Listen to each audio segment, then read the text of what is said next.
성경 일독을 위해서 오늘 우리 함께 읽어나갈 하나님 말씀은 사사기 1장부터 3장까지의 말씀입니다.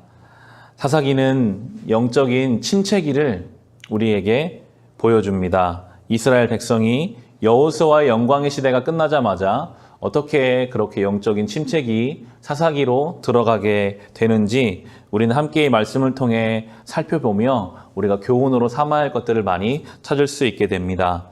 사사기는 결론부터 우리에게 이야기해놓고 시작합니다. 그들이 영적으로 침체할 수밖에 없었던 이유는 하나님 앞에 불순종했기 때문입니다.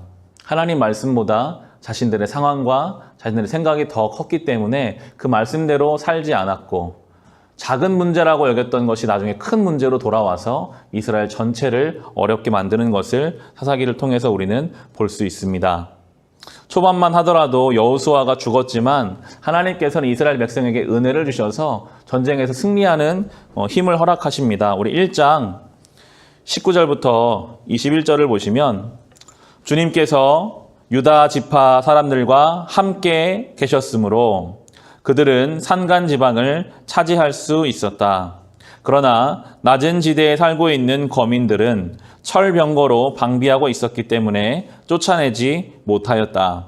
그들은 모세가 명령한 대로 헤브론을 갈렙에게 주었다. 갈렙은 거기서 안악의 세 아들을 쫓아냈다. 그러나 베냐민 자손이 예루살렘에 사는 여부스 사람을 쫓아내지 못하였으므로 여부스 사람이 오늘날까지 예루살렘에서 베냐민 자손과 함께 살고 있다. 라고 하며 사사기는 계속해서 이들을 쫓아내지 못하는 것에 대해 이야기합니다. 이 부분에서는 힘이 부족해서 쫓아내지 못했지만 뒤로 가면 힘이 있음에도 불구하고 그들을 쫓아내지 않았다라는 표현이 나오는데요. 한 장을 넘기셔서 28절을 보시면 그런데 이스라엘 백성은 강성해진 다음에도 가나안 사람들을 모조리 몰아내지 않고 그들을 부역군으로 삼았다라고 말씀합니다. 힘이 있는데 그들을 쫓아내지 않습니다. 이미 이집트에서 경험했거든요. 힘이 있는 사람들이 어떻게 힘없는 사람들을 잡아다가 노예로 쓰는지, 그렇게 하면 얼마나 편안한지를 경험했고 알았기 때문에 다 그렇게 하니 나도 하나님 말씀대로 다 쫓아내지 말고 나의 편의에 따라, 나의 상황에 따라, 세상의 흐름에 따라 그렇게 이들을 부역군으로, 노예로 삼으려고 했습니다. 결과적으로 이러한 하나님 말씀에 대한 불순종, 자기의 편의와 세상의 흐름을 따라 하나님 말씀을 따르지 않았을 때 사사기는 어려움을 당하게 됩니다. 2장 7절에 보면 이렇게 표현하고 있는데 7장부터 보시면 2장 7절에 온 백성은 여호수아가 살아있는 동안 주님을 잘 섬겼다. 그들은 여호수아가 죽은 뒤에도 주님께서 이스라엘에게 베푸신 큰 일을 모두 눈으로 직접 본 장로들이 살아있는 동안에는 주님을 잘 섬겼다라고 합니다. 그나마 여호수아와 장로들이 있을 때는 그래도 하나님을 잘 섬겼지만 10절에 보시면 그리고 그 세대의 사람들도 모두 죽어 조상들에게로 돌아갔다. 그들이 죽은 뒤에 새로운 세대가 일어났는데 그들은 주님을 알지 못하고 주님께서 이스라엘을 돌보신 일도 알지 못하였다라고 합니다. 이제 가나안 정착이 끝나고 이 가나안에서 태어난 사람들, 요단강을 건너본 적도 없고 여리고성 싸움을 해본 적도 없고 이 땅에서 그저 편안하게 태어났더니 이미 하나님도 섬기고 그 땅에 있는 바알신과 다른 신들도 함께 보며 자란 이들이 오면서부터 영적인 침체기가 시작됩니다. 이어지는 11절부터 보시면요.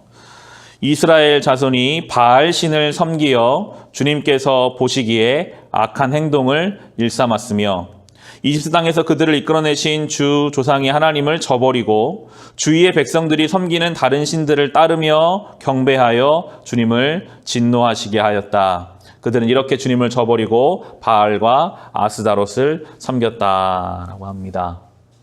하나님도 섬기고요. 바알신도 아스다롯도 섬기는 시대가 되어버렸습니다.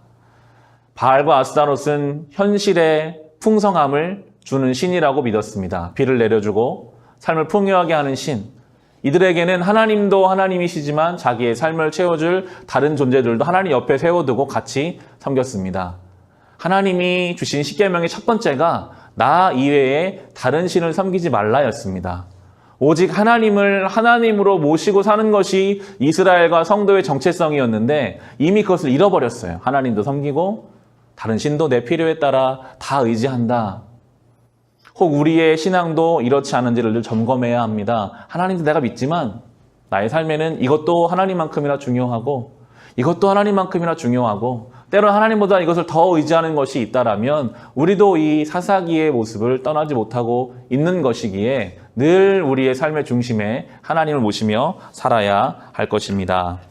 사사기는 이러한 이스라엘 백성을 향한 하나님의 시험과 그들을 흔들어 놓으심으로 돌아오게 하시는 내용인데요. 14절부터 보시면 그러므로 주님께서 이스라엘 백성에게 크게 분노하셔서 그들을 약탈자의 손에 넘겨주셨으므로 약탈자들이 그들을 약탈하였다. 또 주님께서는 그들을 주위의 원수들에게 팔아 넘기셨으므로 그들이 다시는 원수들을 당해낼 수 없었다라고 나옵니다. 사사기는 계속 이것이 반복됩니다.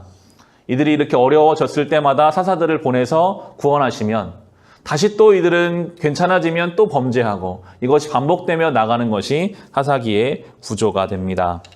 결국 사사기는 그렇게 설명하고 있죠. 여호수아와 장로들이 죽고 나서 하나님을 제대로 알지 못하는 새로운 세대가 나타나면서부터 이 영적인 침체기가 다가온 것이라고 우리에게 설명하는 것을 보면서 우리가 어떻게 신앙의 길을 걸어야 가야 할지를 적용해 볼 수 있습니다. 여호수아와 그 장로들은 그리고 그 전에 광야 시대를 지냈던 이스라엘 백성들은 하나님 말씀이 있으면 광야길이라고 해도 그 길을 하나님 말씀에 순종해서 갔습니다.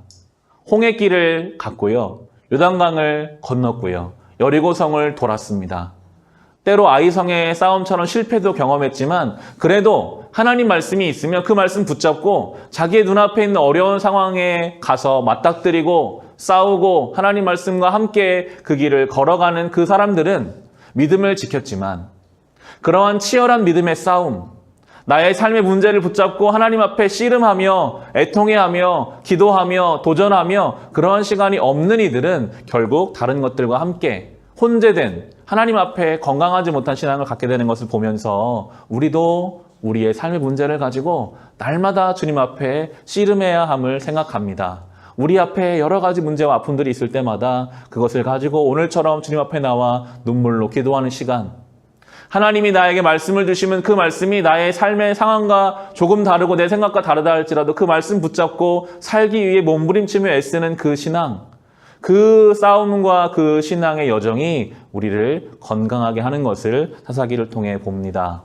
오늘도 주의 말씀을 붙잡으며 여호수아와 그 장로들처럼 주님을 경험한 사람으로 살아갑시다. 그리고 우리의 자녀들에게, 우리의 믿음의 다음 세대에게 하나님이 살아계심을, 하나님이 하나님 되셔야 함을 우리의 삶으로 증거할 수 있으시기를 주님의 이름으로 축원합니다.